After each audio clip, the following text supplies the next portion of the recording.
Yeah, sure. We've announced two things today. The first thing is that by 2026, we're going to have a commercial, either electric or hybrid or green hydrogen electric plane flying for Air New Zealand. And by commercial, I mean you're going to be able to buy a ticket and hop on it and fly in it.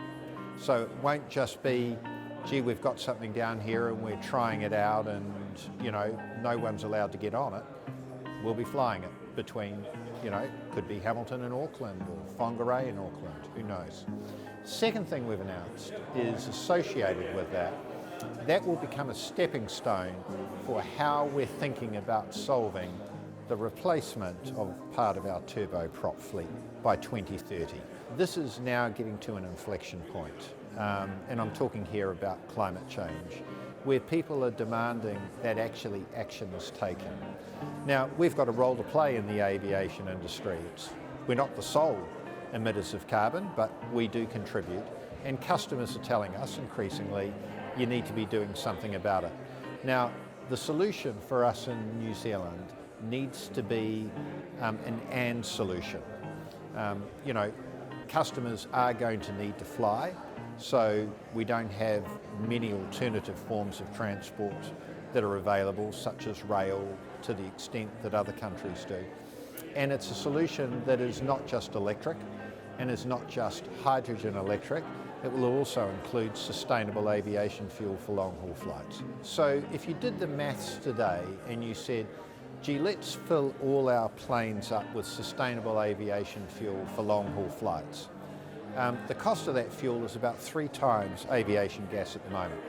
So if you did that, and we know that the cost of filling a plane is about a third of the price of your ticket on a long-haul flight, there's no way the industry could manage that on its own. The price of tickets would go up pretty significantly to cover that. What's likely to happen over a period of time is that there'll be improvements in production techniques of SAF, and also more SAF will get produced. So hopefully in time the price comes down. Hard to predict exactly what that looks like over the next 10 to 15 years. It may end up costing a bit more, or it may end up being comparable. Most don't offset their emissions actually. We're probably running at about 8 to 10% of people who offset their emissions. And that's why everyone has a part to play in here, including the government. For example, it wouldn't make a lot of sense for Air New Zealand to be filling its planes with sustainable aviation fuel and incurring a significantly increased cost if every other airline that flew into Air New Zealand was using aviation gas, and then relying on the goodwill of people to say, well, I think I'll only fly Air New Zealand even though it's going to be more expensive because they are using sustainable aviation fuel. And that's why it needs to be a total ecosystem here that deals with this. But at the end of the day, you have to ask yourself, what's the right solution here? And the right solution, I think, has got to be that we've got to deal with climate change, and now's the time to start dealing with it.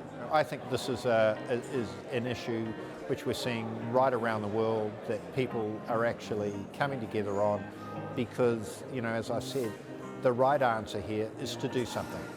And I think this is an eminently sensible move, that you begin this journey just as we are, by committing to getting a plane up and running, then committing to changing over a fleet, to continuing to work hard on the sort of fuels that you're going to need long haul.